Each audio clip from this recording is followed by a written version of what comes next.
Breaking news చూసిన భద్రాద్రి కొత్తగూడెం అడవులను భద్రతా బలగాలు జల్లెడ పడుతున్నాయి. మావోయిస్టులు ప్రవేశించారనే సమాచారంతో హై అలర్ట్ ప్రకటించారు. పినపాక కరకగూడెం మండలాల్లో చెక్ పోస్టులు ఏర్పాటు చేశారు.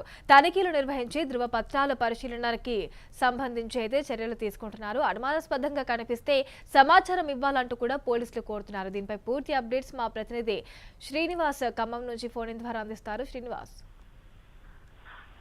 మానక భద్రాద్రి కొత్తగూడెం జిల్లాలంటే ఛత్తీస్గఢ్ లో కూంబింగ్ భారీ ఎత్తున చేస్తుండటంతో అక్కడ నీడ లేని మావోయిస్టులు ఇటు తెలంగాణకి అటాచ్మెంట్ ఉండి అగ్రనాయకత్వం కూడా ఇక్కడ సంబంధ బాంధవ్యాలు ఉన్న నేపథ్యంలో దశాబ్దాల కాలంగా తెలంగాణ ప్రాంతం వాళ్ళే మావోయిస్టు పార్టీని నడిపిస్తున్న నేపథ్యంలో అక్కడ ఛత్తీస్గఢ్, ఒరిస్సా, జార్ఖండ్, గడ్చిరోలి ఈ పరిసర ప్రాంతాల్లో కట్టుదిట్టమైన పోలీసు బలగాలు రాత్రి పగలు లేకుండా కొండ కోనలు దిగిన గూడాలు మొత్తం కూడా కూంబింగ్ నిర్వహిస్తున్న నేపథ్యంలో ఇప్పుడు సరిహద్దు దాటి ఏపీ తెలంగాణలోని ఇటు ములుగు నుంచి మొదలుపెట్టే కరగూడెం వరకు, ఎందుకంటే దండకారణ్యం పక్కనే ఉన్నది తెలంగాణ ఛత్తీస్గఢ్కి సరిహద్దు ప్రాంతమైన తెలంగాణలోకి రావటం, ఇటు కరగూడెం అటు గుండాల గిండాలు ఇంతకుముందు మావోయిస్టు నక్సలైట్ ఉద్యమానికి గట్టి పట్టున్న ప్రాంతంలో ఈ ప్రాంతంలో కనుక వస్తున్నారనే ఒక సమాచారంతో ఈ కరగూడెం పోతే పినపాక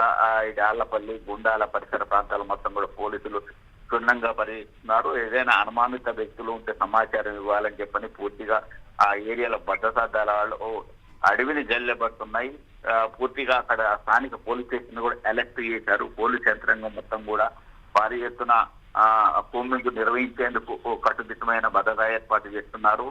అంటే మార్చి 31 వరకు పూర్తిగా ఈ మావోయిస్టు రైత దండకారణ్యం ఛత్తీస్గఢ్ ని ప్రకటిస్తామని చెప్పని కేంద్రం ప్రకటించిన ప్రకటనకు ఒక 4 రోజుల గడువు ఉన్న నేపథ్యంలో అటు ఛత్తీస్గఢ్ నుంచి ఒరిస్సా నుంచి ఇటు తెలంగాణకు వస్తున్నారన్న అనుమానంతో పోలీసులు మొత్తం కూడా కూంబింగ్ నిర్వహిస్తున్నారు, జల్లెడబడుతున్నారు. మనక అయితే శ్రీనివాస్, ఈ మావోయిస్టులు ప్రవేశించారనే సమాచారంతో హై అలర్ట్ అయితే ప్రకటించారు. ఏ ప్రాంతాల్లో ఈ తనిఖీలు చేపట్టారు?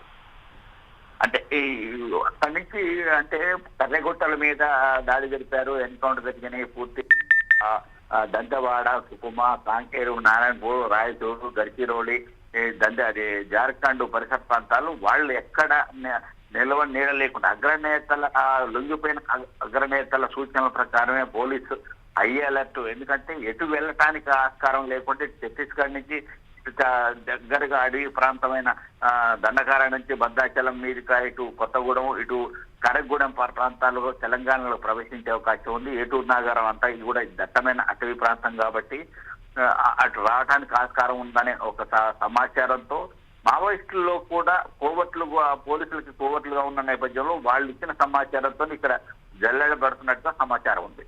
Right Srinivas, thank you for the updates.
Bhadradri Kothagudem అడవులను భద్రతా బలగాలు చల్లడ పడుతున్నాయి. ఇక మావోయిస్టులు ప్రవేశించారనే హై అలర్ట్ ప్రకటించారు. పినపాక కనకగూడెం మండలాల్లో చెక్ పోస్టులను ఏర్పాటు చేశారు అధికారులు. దీంతో తనిఖీలు నిర్వహించి సంబంధిత ధృవపత్రాలు పరిశీలిస్తున్నారు. అనుమానంగా కనిపిస్తే సమాచారం ఇవ్వాలంటూ కూడా పోలీసులు తెలుపుతున్నారు. భద్రాద్రి కొత్తగూడెం అడవులనైతే భద్రతా బలగాలు జల్లెడ పడుతున్నాయి.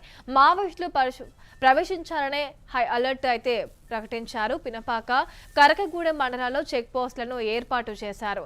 ఇక అదే విధంగా తనిఖీలు నిర్వహించి సంబంధిత ధృవపత్రాలు పరిశీలిస్తున్నారు.